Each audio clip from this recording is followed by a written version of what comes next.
a todos los presentes. Un saludo muy especial a las personas que nos acompañan desde la virtualidad. Gracias por compartir este espacio con nosotros. La Caja de Compensación Familiar Cajamat, su directora, la doctora Marta García, y la jefa de programas especiales encargada, la doctora Melissa Colina, le dan la bienvenida hoy a el primer recital poético de este año 2024. Y hoy tenemos como invitada a una poeta muy especial. Ella se llama Angélica Hoyos. Angélica, bienvenida. Gracias por aceptar la invitación de Cajamat.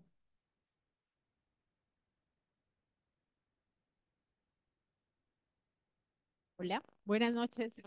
Gracias, Omar. Un saludo especial a las personas que se conectan a través de Zoom en este espacio virtual y presencial y a quienes nos acompañan hoy. Pues estoy honrada de estar aquí y abrir el espacio de recitales de este año, Omar. Entonces, pues gracias por la invitación a la caja de compensación. Y bueno, hoy vengo a compartir una reflexión en torno a la literatura como oficio, a la escritura de poesía, y espero que sea provechoso para todos y todas en este Claro que sí. momento. Gracias. Bueno, el recital de hoy es titulado Poesía para la Vida, Sanación y Libertad. Angélica Hoyo es licenciada en Lenguas Modernas de la Universidad del Magdalena, escritora, docente e investigadora, doctora en Literatura Colombiana, magíster en Lingüística Española. Ha publicado varios libros, entre esos algunos de poesía, como es Hilo Suelto en el 2014, Permanecer en la Tierra, 2020. Vinculada al grupo de investigación sobre oralidad, narrativa, audiovisual y cultura popular en la Universidad de Magdalena. Bueno, Angélica, bienvenida. Excelente tener una persona tan preparada que también le guste la poesía. Y bueno, vamos a deleitar a este público tan maravilloso con este gran recital. Adelante. Bueno, gracias Omar, gracias a todos, a todas y a todes. En esta noche pues yo les la dinámica es algo más o menos así. Voy a empezar hablando del oficio con las palabras de la poesía, de por qué decidí titular este recital Poesía, Sanación y Libertad, eh, mirando un poco la trayectoria como escritora, lo que ha significado para mí escribir poesía y lo que he descubierto a través del trabajo con las palabras desde que tengo 7 años más o menos, es decir, desde que tengo conciencia de mí, de mi persona.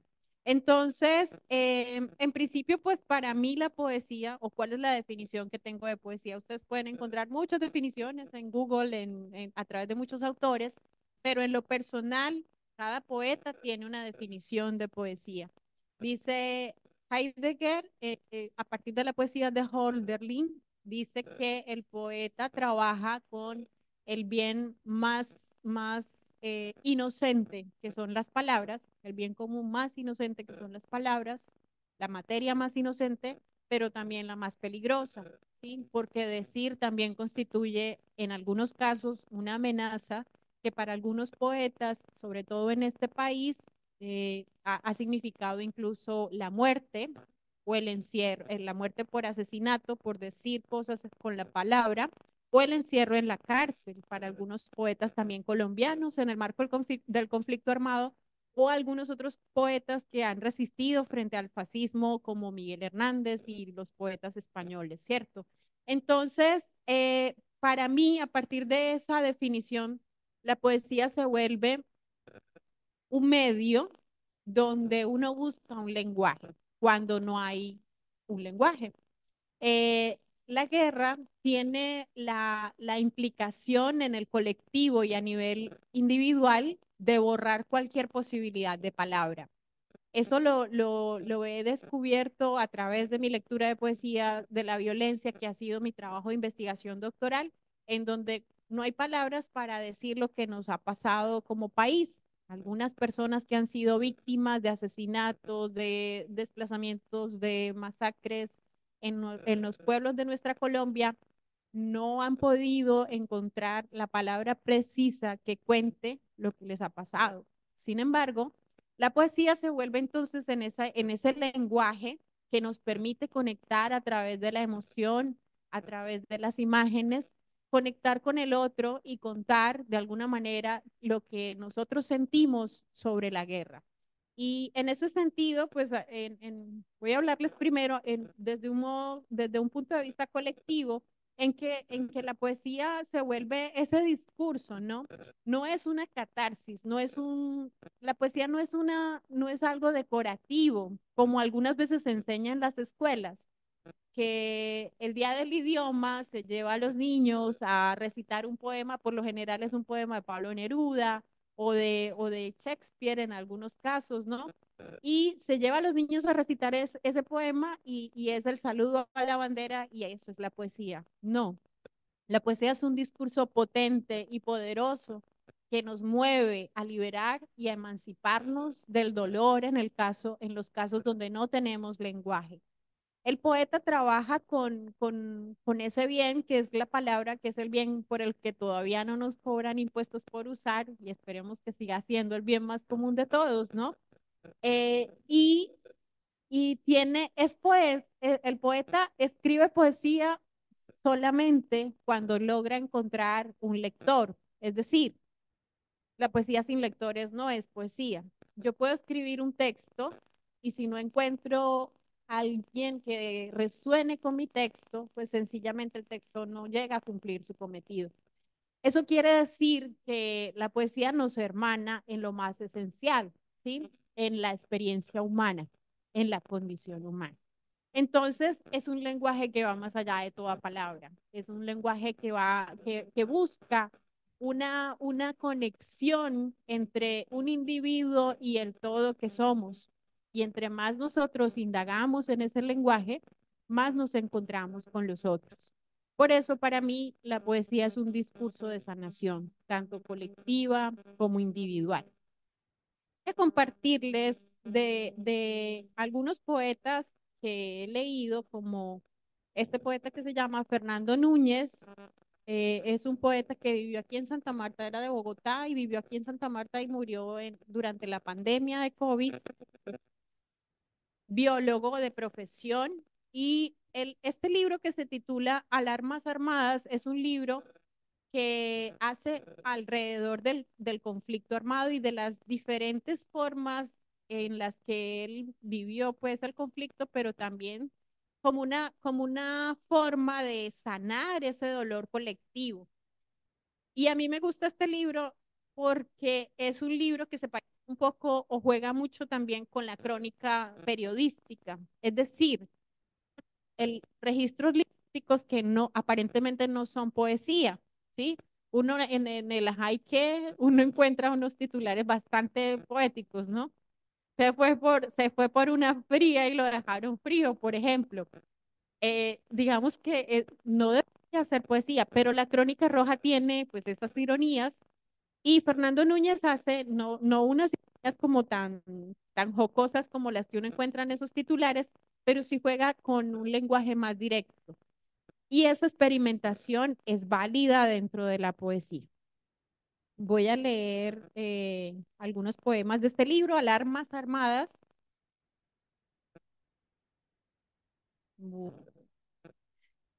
La mujer sin manos. La mujer que nació sin manos escribió un enigmático texto con los dedos de sus pies gloriosos. Pronto fue traducido por la comunidad de los ilimitados. La luz estalló en los ojos de los ciegos. Se instauró el sonido en oídos sordos. Florecieron palabras en lengua de mudos. La mujer que no tenía manos lloró feliz y callada el milagro. Los otros reían con gran alborozo. Sus pies, entre tanto, seguían escribiendo.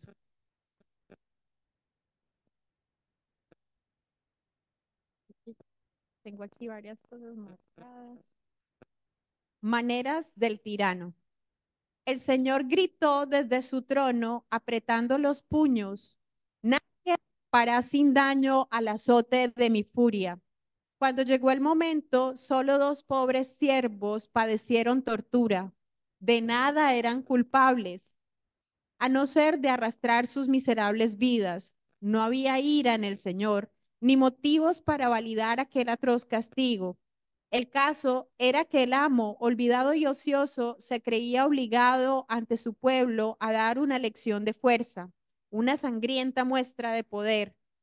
Así, en adelante no debían ignorarlo. Y entonces Fernando va construyendo en este libro perfiles de todas las personas o todos los que hemos participado en el conflicto, que en últimas somos todos los colombianos, ¿no? La protesta. Entusiastas se lanzan a la calle como quien se arroja a un río para nadar a contracorriente. Su rebeldía enarbola como una gran espada ante el ceño de los abusadores. Intentan reducir la imponencia de sus gestos a patéticas muecas de vencidos. Tratan de hundir en el fango sin fondo los ojos y narices de los poderosos, el lodo que ellos mismos habían amasado. Gloria a los jóvenes valientes que desnudan las llagas del poder y hacen verter su podredumbre, que en el signo de los tiempos perciben el clima augural del maleable futuro que con ritos heréticos dispersan las brumas del presente. Cuando los jóvenes toman las calles, multitud de voces claman basta. Y pues podemos relacionar esto también con las protestas que hemos tenido en Colombia. Y bueno, este libro tiene un lenguaje muy diferente, por ejemplo, a este que es de una autora de Codazzi Cesar, Clemencia Tarifa, que vivió mucho tiempo en Santa Marta, murió acá. Es una autora que a quien la lectura de esta autora se la debemos al poeta Hernán Vargas Carreño, que también vivió aquí mucho tiempo en Santa Marta, enseñó en el Hugo J. Bermúdez, ahora mismo está viviendo en Portugal, Hernán, pero él a través de la edición de Poetas al Exilio sacó este libro que es la única antología de Clemencia que hizo Hernán para honrar la vida y la obra de Clemencia Tarifa. Y Clemencia tiene una poesía y una manera, ella tenía una enfermedad psiquiátrica, estaba recluida en el psiquiátrico como de pronto estuviera Raúl Gómez Jatín, que también lidiaba con temas de la locura, y, y a Clemencia se la acusó injustamente de haber asesinado a su mamá y salió en la prensa una noticia muy tendenciosa acusándola a ella de haberle propinado un golpe a su mamá en la cabeza y no era cierto. Clemencia sí tenía epilepsia, sí tenía unas crisis también donde había que internarla, pero Clemencia no era una asesina.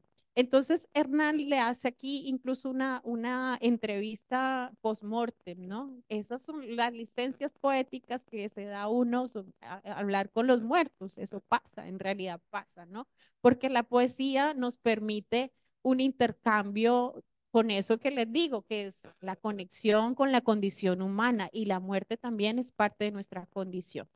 Bueno, voy a leerles de Clemencia, criatura infiel.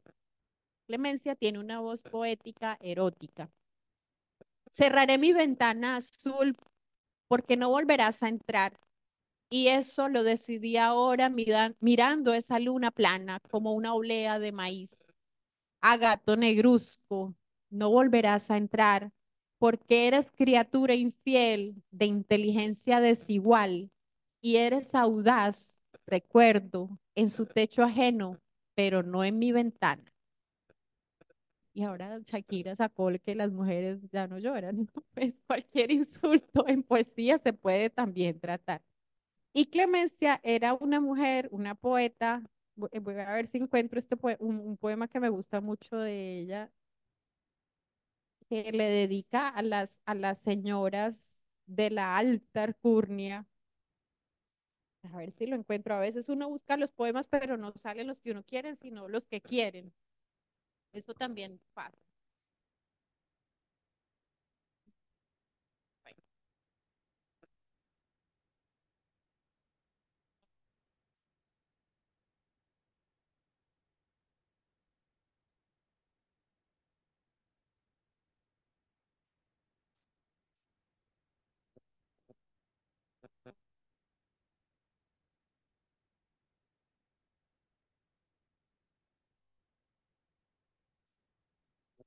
Bueno, está insistiendo este poema en que se ha leído. Llovizna para amar.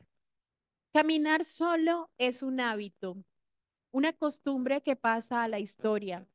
caminar por zonas prohibidas, dilatando pudores, hablar solo con las sombras, escuchando el silencio que murmura tras las orejas. Hay mucho camino que inventar.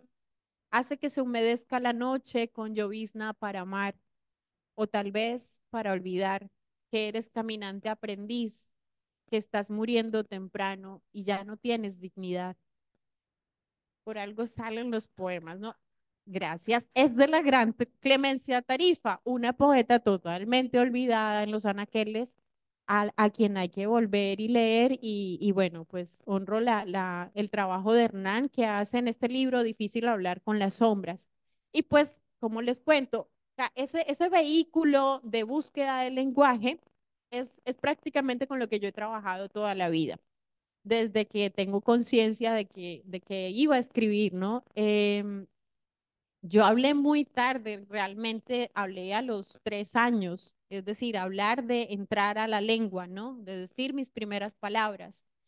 Y esa mudez temprana, yo creo que a mí el silencio es una marca también de la poesía. Entonces yo siempre he considerado, desde que sé que hablé tarde, que yo escribo por una imposibilidad de comunicarme, por una imposibilidad de hablar. Pues, básicamente lo que he hecho es tratar de comunicar lo que siento y en esa imposibilidad he encontrado un camino que es la escritura de poesía y muy pronto, pues, y también la escritura de narrativa, porque muy pronto va a salir mi primera novela publicada por el sello de la editorial Unimagdalena, que también es parte de esa búsqueda del lenguaje. Y cada poeta tiene su propio universo, ¿no? Sus imágenes, los símbolos, las metáforas que uno construye son muy diferentes, incluso en cada periodo de la vida. Dice Jorge Luis Borges o decía Borges que uno siempre escribía el mismo poema, pero justamente es porque esas imágenes y ese lenguaje, cuando uno revisa, al final es el mismo siempre, es como volver y recurrir y conecta a la gente de otra manera. Pero yo sí creo que los poemas, cuando ya se publican y alguien los lee y pasa a esa condición del colectivo del otro, ya los poemas ya no son de uno, ya dejan de ser de uno. Por eso para mí es una transformación permanente esa búsqueda del lenguaje. Mi primer libro, que es Hilos Sueltos, se publicó en el 2014, un año después de que nació Miguel. Este libro tiene poemas escritos desde 2008, que fue antes del 2008. En el 2008 y en el 2008 fue mi primer recital internacional en México y algunos poemas de este libro salieron en esa antología del el encuentro de mujeres poetas en el país de las nubes, en Oaxaca de Juárez. Imagínense ustedes, pues hace 2008 fue hace más o menos casi 20 años, ¿no? Un montón de tiempo. Entonces, pues uno emocionadísimo por ir a leer los primeros poemas en público, pero no deja de dar pudor cuando los poemas, que son cosas que escribe uno con mucha intimidad, se vuelven ya de lectura pública en un país que no es el propio y además se publican. Entonces, aquí en este libro hay algunos poemas de esa época. Luego yo participé en varios talleres de poesía en el 2012 estuve en el taller de poesía más alto de Colombia y era el más alto, el de más alto nivel, porque lo hacíamos en la Torre Colpatria en Bogotá, el taller de poesía Los Impresentables. Soy todavía una fiel miembro del club, pues del taller de poesía Los Impresentables de Relata en Bogotá, que la nuestra fue la primera promoción de ese taller. Hoy en día se está haciendo en la Casa de Poesía Silva y ya tiene como no sé cuántas generaciones, pero ya desde el 2012 para acá se ha mantenido el taller de poesía. Pero en esa época lo hacíamos en la Torre Colpatria, en la terraza de la Torre Colpatria, con un frío que ni les cuento, y decíamos que estábamos, si Bogotá está a 2.600 metros más cerca de las estrellas, para los astrónomos amigos míos acá, estábamos mucho más cerca de las estrellas allá. Entonces fue un espacio que a mí me permitió conocer tener una fundamentación poética sobre el oficio y más allá de lo que hubiera estudiado o no en la universidad, porque ya tenía pregrado, maestría, era una fundamentación vital, es decir, de mí con la poesía y de mi trabajo con la creación.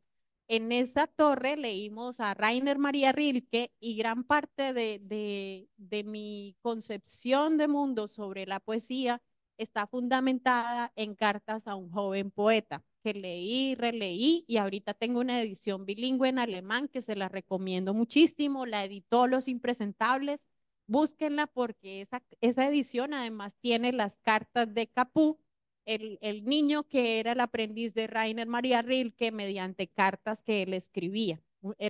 Es un intercambio de correspondencias entre Rilke, el poeta, y un niño que estaba aprendiendo a escribir poesía, que había estudiado en el mismo colegio de Rilke y que como todo el mundo conocía al gran poeta Rainer María Rilke, pues él le escribía para que le diera consejos sobre por qué, cómo escribir poesía y cómo hacerse poeta.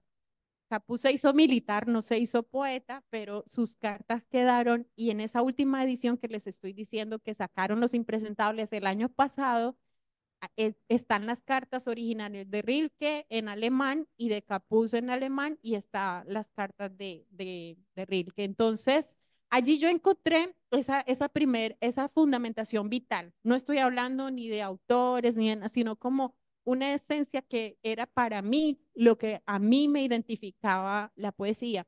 Y bueno, y leí muchas otras cosas, ¿no? Leí, me hice súper fan lectora de Pessoa, del Desasosiego, casi que era mi Biblia. Leía a Michael Ende y me lo leía desde las 4 de la mañana hasta las 5 mientras iba en el bus y cuando me di cuenta ya me había leído un montón de cosas en ese trayecto. Entonces, digamos que ese espacio me permitió a mí también trabajar mis poemas y luego ya en el 2014 tener la unidad del libro, que esto no es fácil de uno decir, ya tengo un libro, ¿no? Hay poemas acá de muchos años, de muchas épocas distintas de mi vida. Entonces voy a compartirles algunos que trabajamos en ese taller, en los impresentables, de los que me siento orgullosa, otros no, no tanto porque es el primer libro, entonces pues voy a sacar los mejores, ¿no? Entonces, este es un primer poema que tiene que ver también con el tema de la violencia. Costumbres de país en guerra. Nos quedamos tristes y no pasó nada. Cada mañana los zapatos golpean con más fuerza las aceras. Saludamos cuando hay que saludar. Deseamos buenos días. Bien, gracias. Nos despedimos. Llevamos las manos empuñadas con caricias rotas, negadas y sin gastar. Nos condenaron a cargar la rabia al hombro, ese terrible llanto adentro. Nos pasaron cosas, entre ellas la tristeza.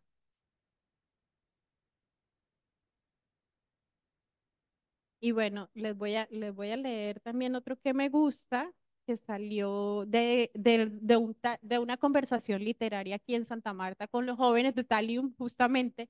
Un día, un amigo de Talium que estudiaba psicología en la universidad, Jorge Mario Sarmiento, se llama, él es escritor también, y aquí dice, no, es que hagamos un ejercicio sobre todo los autores y los grandes científicos en cada ciencia. Y él empezó, ¿no? En la psicología, Freud y no sé quién. Y yo me fui con la idea y de allí salió este poema, ¿no? Suerte. Qué suerte ser angélica, planta medicinal afrodisíaca. Qué suerte no ser Cortázar, víctima de alguna caja china. Qué suerte no ser Gates, ícono económico de una ventana repetida. Qué suerte no ser Dalí en la realidad de los ojos cortados por navajas. Qué suerte no ser Chomsky, esa competencia sumergida en el mundo. Qué suerte ser Angélica, caminar por mis calles silentes arrastrando la música de una lata vacía. Qué suerte ser Angélica, vivir suspendida en el abismo minúsculo de este nombre. Qué suerte sentir los golpes, ver los moretones y la brisa que los toca. Qué suerte morir para renacer en palabras no dichas. Qué suerte constar soledades en gotas de lluvia. Qué suerte ser otro humano. Con eso es suficiente.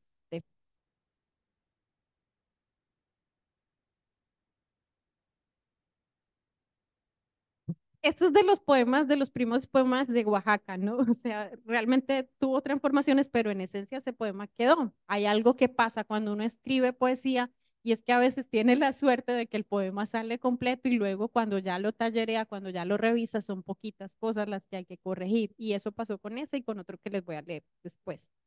Y uno cortito de este libro es Oleaje. Y les cuento la historia de este poema, porque uno no hace eso en los recitales, no cuenta la anécdota, pero recuerden que estamos hablando de la poesía sana, ¿no? Este título, este poema yo lo escribí en un tablero originalmente y salió así también, o sea, el poema solo. La intención de este poema era mostrarle a mis estudiantes de bachillerato, de sexto a 11, cómo se podía escribir un poema sobre el mar y con tres conceptos, ¿no? La metáfora, la imagen y la música del poema. Entonces, ustedes pueden ver así de lejos, se ve el movimiento de la ola, ¿no? Yo lo escribí en el tablero y buscaba la manera de que fuera lo más entendible posible para los muchachos. Y quedó el poema y así tal cual se ha publicado acá y en otras antologías. Oleaje. No hay motivo para que las olas no dejen sus hondas heridas en el agua. Así se limpia el mar. Después de la tormenta, saca la madera muerta, renace desde el fondo. Ese es. Bien, pasó la historia de este libro y del 2014. Yo no publico todos los años poesía. Tengo amigos que sí lo hacen. Hay gente que trabaja así, que puede concentrarse en un tema y sacar un tema. Astronomía, todos los poemas de astronomía. Yo eso no lo puedo hacer porque mi conexión con la poesía es una conexión vital, catártica, de búsqueda del lenguaje. En el 2020 publiqué este segundo libro, 6 años después, que tiene varios poemas de muchas vivencias, pero sobre todo pues fue posterior a un proceso de separación y a un proceso pues vital de la maternidad y toda una serie de cosas que pasaron allí. Y en este poemario lo publicamos, lo lanzamos en pandemia, es decir, virtualmente, no tuvo un lanzamiento, iba a lanzarse en abril y en marzo cerraron todo, así que hubo que hacer el lanzamiento virtual y fue trabajado también muy juiciosamente. Y este poemario tiene además esta colección, creo que fue la única que salió en alianza con New York Poetry Press y que es una editorial ¿cómo se llama? De Nueva York y de Mar Russo, la poeta Mar Russo la dirige allá y Abisinia, que es una editorial de Argentina, y Escarabajo Editorial, que es una editorial de Bogotá. Es una colección que se llama Museo Salvaje, que ya no está haciendo libros, pero que tuvo una serie de libros bastante interesantes. Y el diseño de esta colección al final tiene un colofón, ¿no? Y el colofón, cada colofón es personalizado y los autores escogemos qué va a decir allí. Entonces yo aquí en el colofón escribo, para quienes piensan como Rainer María Rilke, ¿se acuerdan que les hablé de Rilke en el 2012, o sea, tiempo atrás, 8 años atrás, que de años, ya no voy a contar más años?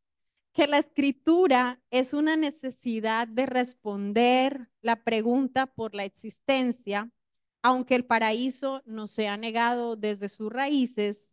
Este libro se terminó de imprimir simultáneamente en el mes de julio y ahí sigue es decir, acá sigue como la esencia el fundamento de lo que para mí es la poesía.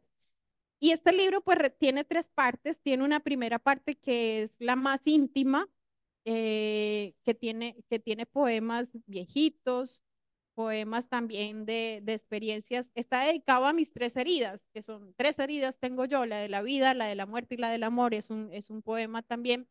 Eh, y en esas tres partes están los poemas íntimos, los poemas que tienen que ver más con lo colectivo, la violencia, los temas de la migración, los temas que me preocupan realmente, el medio ambiente, y al final un homenaje que hago de un poemario que rescaté y nunca fue publicado, aquí entre ustedes y yo. Lo iba a votar, pero saqué el poemario y de allí saqué unos poemas que hacen homenaje a los poetas muertos que he leído, ¿no? A esos, como una serie de epígrafes y perfiles de conversaciones que he tenido con otros poetas con los que me he identificado. Entonces, aquí voy a leerles eh, sobre las tres heridas. Frente a la luz. Ella es una niña de 3 años. Se sienta en las piernas de los tíos. Una boca besa su sexo. Ella es una joven ebria con 3 novios en la misma sala, que no ha muerto en el intento. Ella es una soledad en llamas frente a la hoguera de objetos rotos, en manos de sus maridos celosos.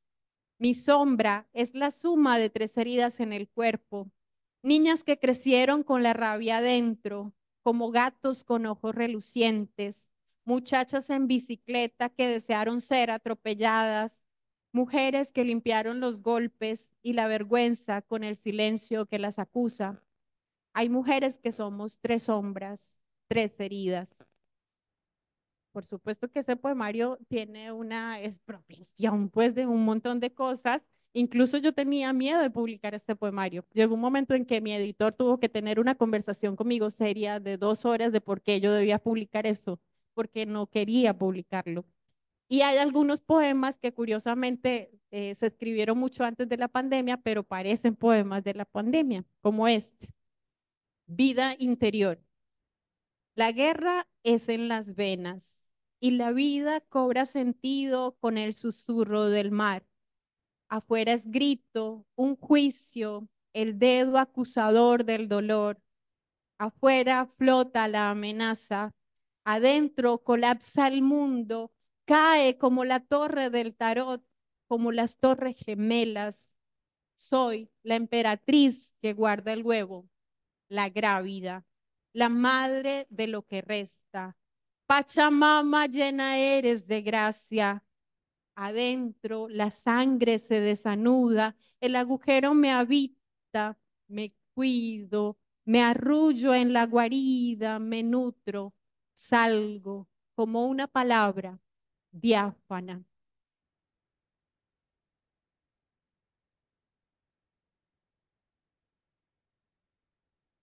Voy a tomar un poquito de aliento para leer este poema que viene porque es de los que más me gustan. Salió de una sola escritura, después le cambié unas cositas y fue muy fácil editarlo, pero es de esos poemas que, como les digo, hay una pulsión, hay como una pasión que emerge, sale la escritura del poema y a veces uno cuenta con la suerte de que no tiene que corregirle mucho. Y además, este poema le dio como el sentido a la novela que escribí, que va a publicarse después y que la escribí en pandemia, porque menos mal hubo la pandemia para escribir, ¿no? Carta de la bruja.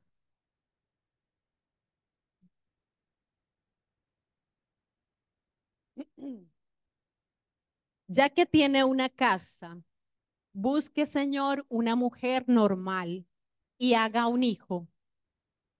Manifiéstese en el vientre la alianza nueva y eterna que su vida necesita. Siente cabeza. Las mujeres como yo amamos mal. Somos resabiadas, salvajes, no entendemos de cadenas. Así haya hijos, compréndalo bien.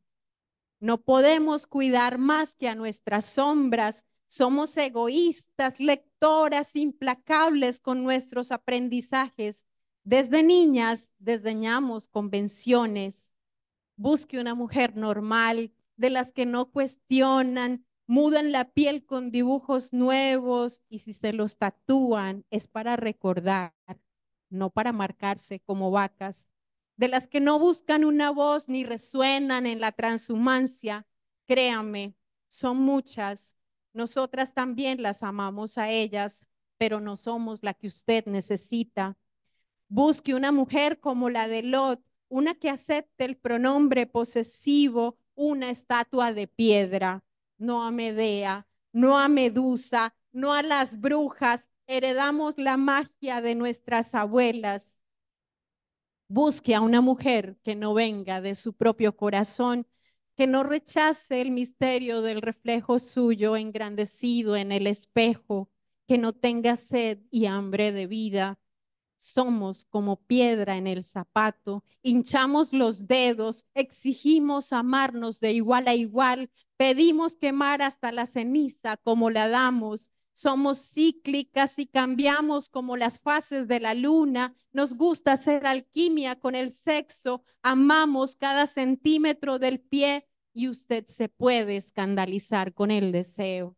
Busque una mujer que sea imposible de conquistar, no una que lea en su alma algo más allá del brillo de los ojos, no una que duerma con usted en la primera cita conmovida por la música que brota de su pecho. Ella ve una pirámide que se enciende dentro suyo. Ella sabe que lo ha amado antes y ahora lo vuelve a conocer. Busque a una mujer cuyo nombre aparezca al lado suyo en la foto, no aquellas que preferimos la intimidad reservada de dos en un par de copas. Busque una que no tenga preguntas, que disimuladamente se haga la vida con usted como atrás, como esperando el permiso para respirar, no a una compañera para crear el mundo, no a una para crear el mundo, no a una mujer gozosa y amante del barro, no a una que bebe a sorbos los caminos, que ama a sus demonios y los libera a pesar de usted. Ahora que ya tiene casa, y si el ánimo persiste y las normales no le calzan, ajústese el cinturón durante el vuelo. Verá usted, valiente, lo que es amar sin recetas ni mujeres imaginarias. Hágase responsable de su propia metamorfosis. Ahí van dos que no son uno, sino el múltiplo de lo humano sobre la tierra nueva, habitando su raíz, según el ritmo del tambor que los lleva. Si de terco la sigue buscando y se arrepiente, suelte las plumas y cante clarito con el sol entre el pico, que ella también sabrá bailar a solas o con otras mujeres y hombres salvajes.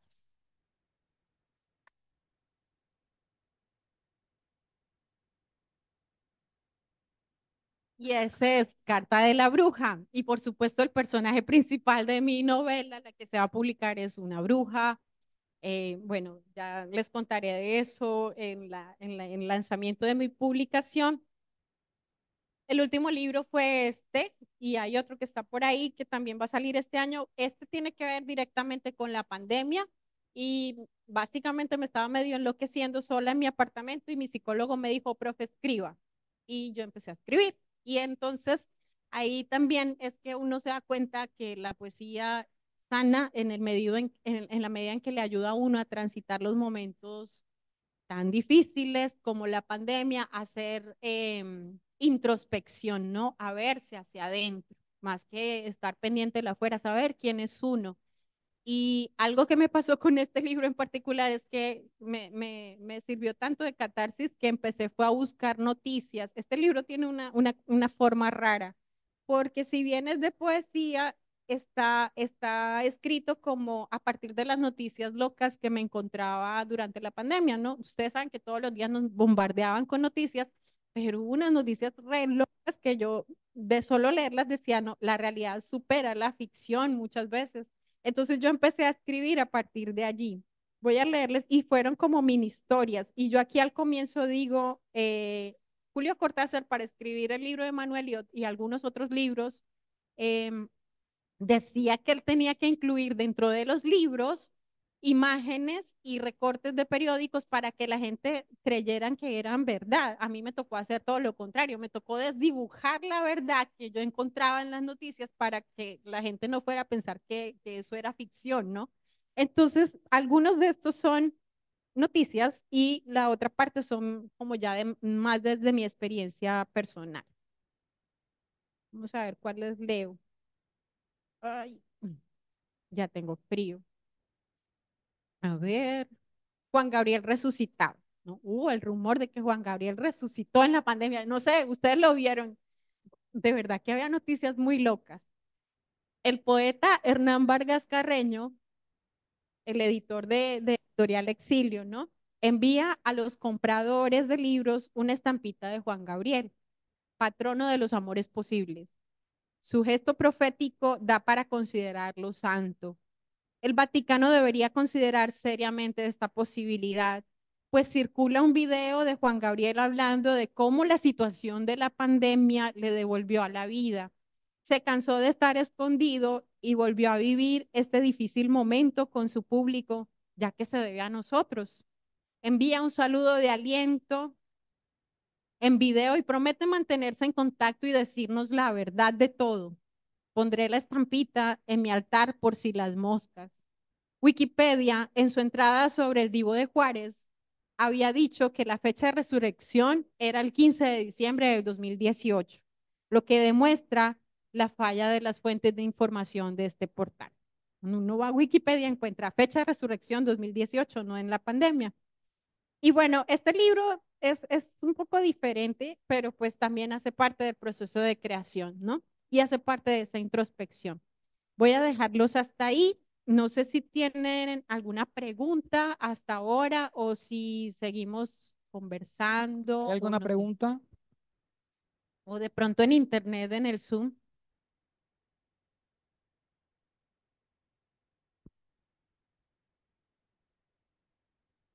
¿No? Marta quiere preguntar algo. ¿Tiene cara? Angélica, ¿cómo administras tu tiempo? Porque viendo pues tu perfil, una persona que se ve que estudia mucho, eres investigadora, escritora y poeta. ¿Cómo haces para hacer la poesía? ¿En qué momento? O sea, ¿necesitas un momento especial para inspirarte o tú diariamente lo que ves, lo que oyes, lees, te inspiras y de una vez escribes? Bueno, pues realmente tiempo es lo que falta. He hecho muchas cosas, pero en este momento estoy tratando de hacer menos, es decir, ya no voy como tan a la carrera. Tengo un hijo y tengo trabajo y ya esas dos cosas son bastante demandantes para mí. Pero en cuanto a la pregunta, en el proceso creativo, yo escribo todo el tiempo y escribo a mano. Yo no sé escribir todavía en el celular. Algunas veces sí he escrito en el celular, pero no es, me gusta la sensación de sentarme y escribir.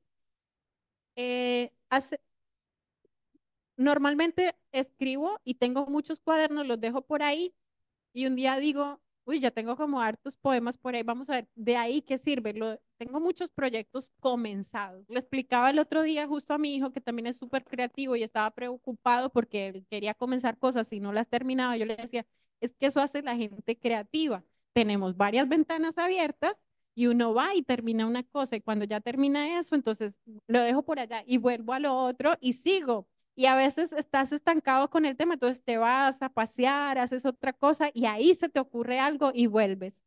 Y parte de mi proceso creativo es así. Yo dejo los poemas, un día digo, bueno, ya tengo como suficiente material para un libro, vamos a ver qué hay acá. La primera crítica, y eso me lo enseñó Rilke en sus cartas de los poemas, soy yo. Entonces, hay cosas que yo veo que escribí hace 5 años y digo, bueno, eso no sirve, tan lo boto. Entonces, ese es mi primer filtro. O cuando pasan de la escritura a mano al texto, hago un proceso también de edición y veo si se mejora, lo dejo y si no, lo boto. Esa es la primera. Luego de que ya tengo todo como en un Word organizado, ya tengo una unidad, a veces tengo la coincidencia de que todos son un tema, pero otras veces no. Entonces me toca organizar, darle una forma, darle un nombre, lo imprimo y en el borrador leo en voz alta. Me lo mando en audios de WhatsApp a mi número de teléfono y escucho lo que escribí y luego de la escucha hago otra edición. Total que me la paso reeditando varios textos en un proyecto de libro. Hace poco lo mandé un libro a una editorial y es un libro que he venido escribiendo más o menos desde la pandemia para acá. Es un libro de poemas y todavía no me convence. Y ya la editorial me dijo que sí, que lo publicábamos, pero yo todavía no estoy contenta. Hoy lo iba a imprimir para revisarlo de nuevo. El editor cumple un papel importante también porque el editor ve cosas que uno no ve y a veces también le sugiere a uno otros movimientos en el libro. No tengo tiempo para sentarme a escribir todos los días, juiciosamente ni organizadamente, como sí lo hice en la pandemia. En la pandemia, en aislamiento preventivo obligatorio interestelar, interplanetario, desayunaba, me sentaba a las 8 de la mañana y a las 12 del mediodía terminaba de escribir y me ponía a leer en la tarde, pero ahorita no. Entonces, ¿qué hago? Si hago una lectura en la mañana temprano, normalmente después de que dejo a Miguel en el colegio, después de hacer una serie de rituales de autocuidado, leo y luego me voy a trabajar. Y escribo también en ese momento ritual. Para mí la escritura es una especie de ritual. Y a veces me pasa que estoy en la calle y pienso un verso y escribo el verso y de ese verso luego sale un poema. O a veces hay algo que me mueve tanto, tanto, tanto a escribir que pasan cosas como el de la de Carta a la Bruja o algunos otros poemas que han sido escritos con su propia identidad y su propia forma sin que yo los intervenga mucho. Entonces es muy variable porque más allá de tener, yo creo que yo ya como hábito de escritura todo el tiempo escribo, pero más allá de tener como una idea, como si hay compañeros poetas que sí escriben así, voy a escribir un libro sobre el conflicto y se van y hacen una etnografía y hablan con la gente y ¡pum! Publican un libro y se ganan premios, les va súper bien. Yo eso no lo puedo hacer, no es mi estilo, pero pues sí hay gente que trabaja un tema a partir de investigación.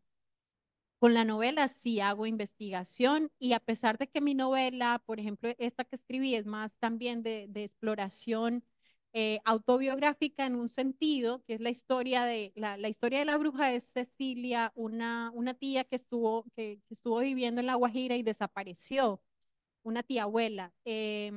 Yo no se supo más de ella, al parecer fue asesinada por su marido, no se supo realmente nada y lo que yo hice fue retomar como pedacitos de su historia y hacer una especie de ficciones para darle un lugar en mi árbol genealógico con el permiso además de su alma, porque fue una ofrenda que yo hice en compañía de un amigo indígena de Ecuador que me dijo cómo hacer la ofrenda al alma de ella para incluirla en el sistema y un trabajo sistemático también de reconciliación con mi árbol familiar. Entonces, para mí la escritura no está por fuera de mi exploración como ser humano, ¿no? Eh, no sé si haría residencias artísticas, por ejemplo, solo para escribir un libro. De pronto sí, porque uno tiene que salirse de los lugares de comodidad, ¿cierto? Pero si a mí me pagaran por leer y escribir, yo creo que sería el trabajo ideal. Sin embargo, pues hoy no podemos vivir de la poesía, menos se puede vivir. eh, y creo que uno escribe cuando tiene algo que decir también y publica, y no solo lo escribe, sino que también la publicación es un misterio. Los libros que se publican o que se leen son porque de verdad se tienen que leer. Yo he tenido libros enteros de poesía. Por ejemplo, tenía uno inspirado en esta antología de Garly Master, que es Spoon River. Ah, bueno, sobre este libro quedó estos últimos poemas que rescaté, pero ese libro no se publicó. Yo lo mandé a varias editoriales y jamás vio la luz. Entonces mi editor fue el que me dijo, de ahí puedes rescatar algunos poemas, vamos a leerlos. Los leímos juntos con mi editor, con Freddy Jesset, que es el poeta editor de Abisinia, y pudimos incluir algunos poemas que me gustaban y que le gustaban a él también de ahí al libro, pero el libro como tal, la unidad libro, que era un cementerio de poetas más o menos, no se publicó. Entonces yo sí creo realmente que todo el proceso creativo tiene una mística. De pronto soy supersticiosa, a lo mejor, pero es mi visión sobre la poesía y sobre el oficio. A lo mejor a otros poetas tienen más elaborados formas o tienen un trabajo más sistemático, pero a mí me gusta así. Les voy a leer La anchura del mar, que es un libro que le dedico a la poeta Blanca Varela, la poeta peruana, que también es otra de mis influencias más directas. Nos sujeta la noche. Hay una historia en cada ola. Viene la música a borbotones, en capullos rojos se van de raíces hacia el fondo memorioso. Palpitamos en el oleaje, la sangre nos reclama su nítida paciencia. Aquí en la arena, frente a frente, ella con los pies descalzos y yo con un vestido amarillo, hemos venido a reptar a moldear el barro, a hacer vasija. Dejamos como huella una negrura insurgente. Se sabe escrita la bruma, la espuma rompe contra las piedras. Vinimos a escuchar la fuerza del mar, vinimos a nacer de nuevo. Y con eso, pues, ahí cierro la pregunta. ¿Y qué más? Yo creo que podemos cerrar allí. Si Si quieres, alguien tiene alguna pregunta o quiere aportar, quiere participar, ¿qué pregunta en el chat?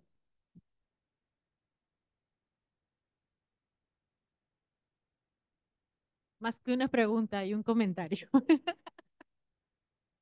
De Naya, Sí. dice, qué bonita es la manera de escribir. De escribir cuando cosas salen de muy dentro de ti. Eso es lo que escribe.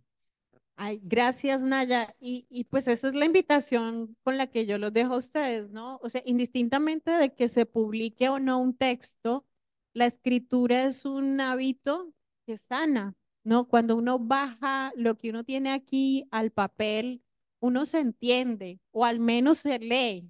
Y eso es importante para uno hoy en día ubicarse en medio de tanto ruido y de tantas cosas que le pasan a uno. Estamos en un momento de la historia donde la salud mental es un tema terrible para todos, no tenemos conexión y hay más inteligencia artificial y más desarrollo tecnológico, pero la conexión humana está cada vez más fragmentada. Y eso que a veces parece que es lo más íntimo de uno, justamente es lo que más compartimos. Son los dolores, las preocupaciones, la búsqueda de sentido, la condición humana. Entonces, Naya, pues esa es la invitación para todos a seguir sus propios lenguajes y búsquedas de sanación en la lectura y en la escritura, por supuesto. ¿Alguien más aquí presente? No. Bueno, entonces, y aquí una pregunta.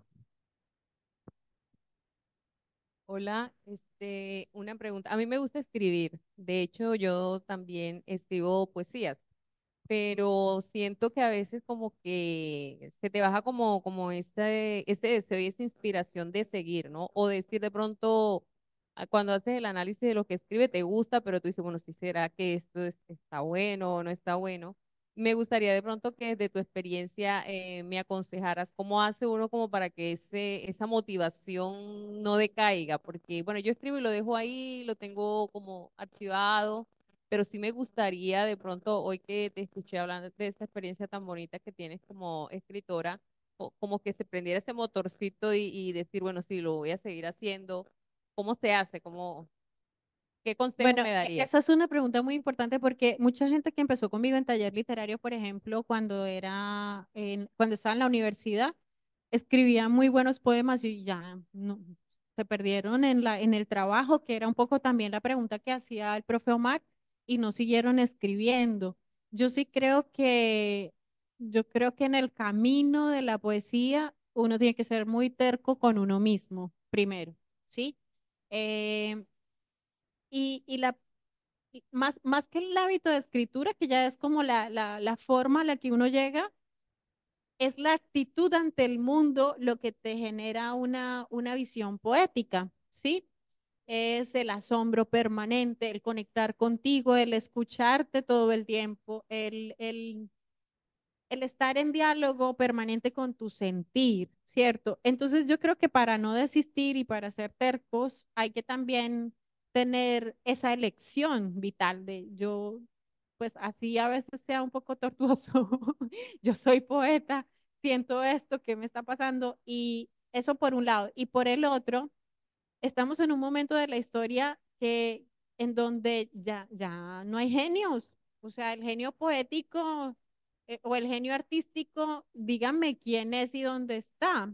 Está en los libros, está en la historia, sí, pero en este momento la democratización de la escritura y del arte permite que nosotros encontremos siempre los espacios para publicar, los espacios para compartir, los espacios para que nuestro mensaje o lo que tenemos que decir sea escuchado y leído por las personas por las que tienen que llegar con ese mensaje. el internet. Muchos de mis estudiantes en estos días conversaba con ellos, se conectan con la poesía a través de TikTok. Yo no lo tenía en mis registros, pero al parecer sí hay todo un tema con los medios digitales que está conectando y que les está salvando la vida, porque es que me dicen, por ejemplo, profe, yo me sentía muy perdida y encontré esta TikToker y dice cosas que yo siento, ¿sí? Entonces, hoy en día hay sensibilidad para todos los estilos, los sentires, saberes y sabores, y hay que aprovechar eso.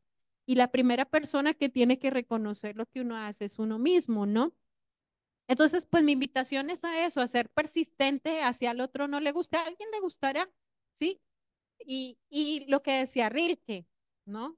No le des tus textos a los críticos y a los de la alta literatura, porque la validación de los críticos, de los traductores y de la alta literatura siempre te va a hacer perder la fe en ti. Eso le dice a Capú también.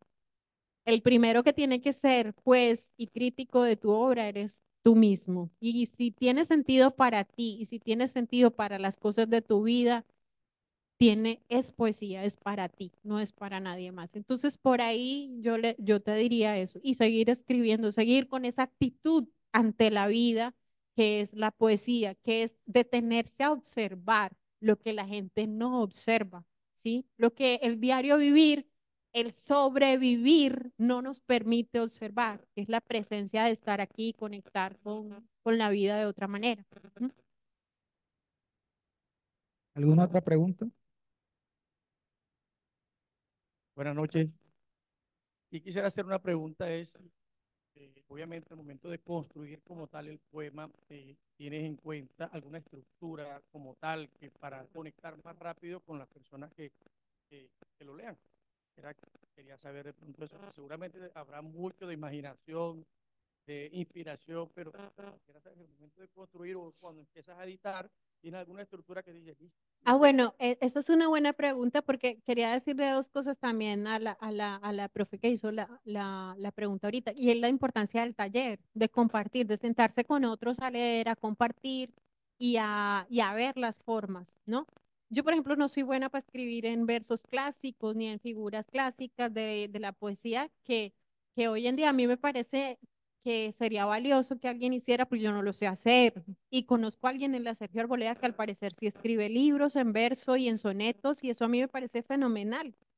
Lo que más cercano seguimos Miguel y yo es el rap, que tiene unas estructuras y hay unas poéticas ahí que uno dice, carajo, tienen una capacidad verbal para improvisar que ya quisiera uno, por favor, un concepto, la diversidad y pum, sacan un rap y uno dice, pero ¿a qué horas? ¿Cómo sabes? Y es algo que practican diariamente, entonces esa estructura, cuentan con las manos y van improvisando y van contando, ¿no? Y uno dice, wow, eso es impresionante. Yo no tengo una forma específica. Ese poema largo, yo casi no escribo poemas largos, pero ese poema que leí de la Carta a la Bruja se escribió así porque así era, no había otra manera. El poema del mar también era breve, no tengo una forma específica, pero sí sé que en la búsqueda del lenguaje hay, para mí lo fundamental es la imagen, porque otra cosa que tiene la poesía es que nos pone a pensar, ¿sí? Los memes hoy en día, lo que circula en medios digitales son imágenes prefabricadas. Alguien las piensa por nosotros y nos dice qué pensar. La poesía, una imagen como la de ese poema, Oleaje, eh, a cada uno de ustedes le da una experiencia distinta sobre el mar y le pone a pensar diferentes cosas y a sentir diferentes cosas. Entonces, para mí la búsqueda de imágenes es algo fundamental. La estructura y la forma la voy hallando en el camino mientras edito y eso, pero la imagen me conecta con una emoción y aparte de todo, me genera a mí la experiencia poética y me permite a mí estar en atenta observación. El poeta es un paciente observador, dice Juan Carlos Bayona, un poeta colombiano también a quien admiro mucho. Y además dice que todos somos poetas, ¿sí? Que hay algunos que son mejores redactores, como García Márquez, pero que todos somos poetas. Es decir, hay algunos que manejan bien la materialidad, muy bien, que eso es lo que uno aprende en la escuela, la forma de manejar la materia, pero que todos somos poetas porque todos somos capaces de vivir la experiencia poética, que es la experiencia humana. Ok, vamos a una última pregunta. Bueno, profe, muchas gracias por escribir y por ser contigo misma, decías ahora intentándolo, ¿no? Hay que seguir intentándolo, gracias por eso. Yo también soy docente y quería preguntarte si desde la docencia, desde ese ejercicio que pasa en clase, si te ha inspirado, tienes algún poema. Y también entiendo que hay tres heridas de las que escribías y hay una que es sobre la muerte. ¿Nos puedes leer alguno sobre la muerte? ¿Qué tal las preguntas? Bueno, del último poemario sí tengo poemas sobre quién soy ahora, ¿no? Pero no traje esos acá. Em, y bueno, más allá que escribir algo sobre las clases, a mí me gusta mucho un poema de Nicanor Parra que se llama, que escribe a los profesores, y esto lo leo siempre en las clases que doy en la maestría porque me identifica mucho. Y sobre la muerte, sí, hay varias cosas, pues la muerte es un tema recurrente. Lo que pasa es que yo ya ahora estoy cambiando mis imágenes, pero, vamos a leer acá. Pues todos estos poemas son sobre la muerte, los que escribí sobre los poetas muertos, ¿no? Y bueno, acá hay una poeta, una artista que es Remedios Varo, que es una de mis artistas favoritas, surrealista, ¿no? Toda la escritura automática para mí es fundamental. Bueno, voy a leer voy a leer dos. Este que es un poema sobre la violencia y sobre la muerte. Un muerto es todos los muertos. Yo soy esta ciudad decapitada por mi espada, donde siempre otra cabeza asoma. Un odio viejo como maldición atraca en el puerto. Me hinco ante la hidra, en pie levanto los pedazos del monstruo. La luz baña el torso abierto y un halo vuelve la sangre lluvia. Dejo el delito en este poema, evado la batalla de esconderlo, alumbro la hendidura, abrazo el esqueleto con palabras, lo pongo en tu boca oscura antes de que el olvido amanezca, antes del disparo del sol sobre la tierra. Y bueno, voy a leerles algo de lo de ahora porque realmente estoy escribiendo muy distinto ahora, ya no tengo ese tormento, ya lo sé por qué. Estoy ahí, estoy sanando, sí, ya es otra cosa, es otra Angélica, renovada después de la pandemia. Voy a leerles algo de lo que estoy leyendo ahorita porque me gusta más, la verdad, de lo que estoy escribiendo ahorita. Y esto es a partir de un trabajo pues de introspección, pero ya como más de reconciliación, ¿sí? Entonces, esto se titula La era está pariendo una mujer, como el disco de Silvio, la canción de Silvio, ¿no? He aquí el final de una historia inventada. No soy las mujeres que me cargué en el corazón. No soy mis ancestras y en ese no está el sí que me dejaron. Hoy tengo la magia de un cinturón de Orión que florece en mi ombligo. Tengo en mis manos la unción de la que libera, la redención del Maestro en la cruz que borra culpas ajenas.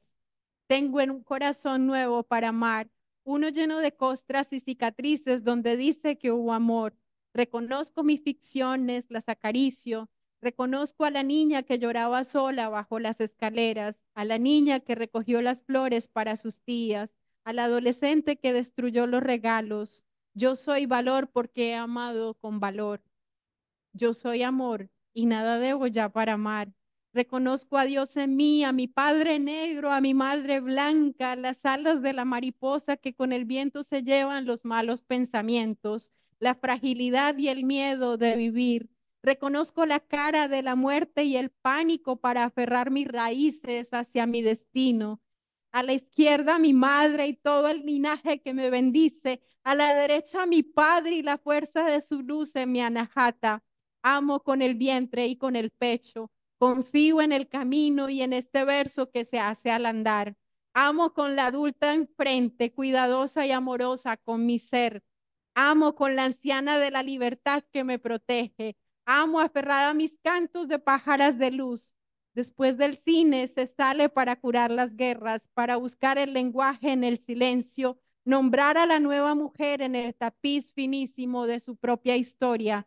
Dejé de odiar en nombre del amor. Dejé de traicionar y de desconocerte porque te hice de mi propia costilla. Te vi emerger del barro con el aliento que te di. Te encontré en mi pecho y te acuné tú por mí, yo por ti. Ahora somos cada cual su propia elección, su propio destino y felicidad amándose, ladrillo a ladrillo en una orilla de agua. Debajo de los caminos caminamos la misericordia del que nunca se ahoga. Es hora de crear la historia verdadera, esa que nos une en el todo posible con lágrimas dulces, donde nace el río de cada uno.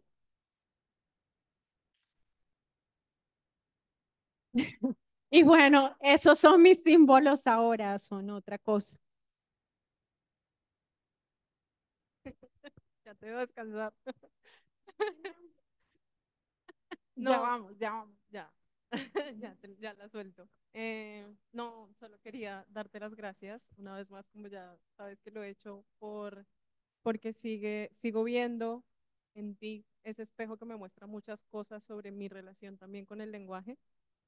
Eh, y eso también es un ejercicio sanador que ahora noto en cómo poder ver en otro un empoderamiento de esa búsqueda de sanación a través del lenguaje que yo también he vivido en mi experiencia con la poesía.